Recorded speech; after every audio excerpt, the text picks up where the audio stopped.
மாப்பிள்ளை வீட்டுக்காரங்க சரியான அல்பம் போலக்கா. ஏன் வசந்தி அப்படி சொல்ற? பொண்ணு பிடிச்சிருக்கான்னு சொல்ல அவங்க செல்லு நம்பருக்கு ரீசார்ஜ் பண்ண சொல்றாங்க.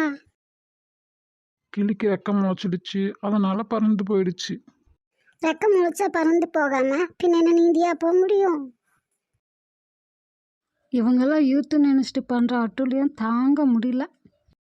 என்ன பண்ணாரு? ஒரு குழந்தைக்கு வாட்ஸ்அப்னு பேர் வச்சிருக்காரு. அவனை நிறுத்த சொல்லுங்க சார், நானும் நிறுத்துறேன். அவன் போகும்போது கிரீன் சிக்னல், இப்போ ரெட்டு. சுள்ளான் சூடானேன் சுளுக்கு எடுத்துடுவேன். ஓ அப்படியா? எனக்கு கூட 2 நாளா காலைல சுளுக்குப்பா, கொஞ்சம் எடுத்து விடேன். இப்படி நம்ம அடிக்கடி சண்டை போட்டுட்டு இருக்கிறத அக்கம் பக்கத்தில் இருக்கிறவங்க பார்த்தா சிரிப்பாங்க தெரியுமா? அப்போ நம்ம போடுற சண்டை அவ்வளோ தமாசாவா இருக்கு. இந்த பொங்கலுக்கு உனக்கு பட்டு புடவை. அப்படியா? எதை வச்சு சொல்றீங்க? உன் வலையில வச்சுதான் சொல்றேன்.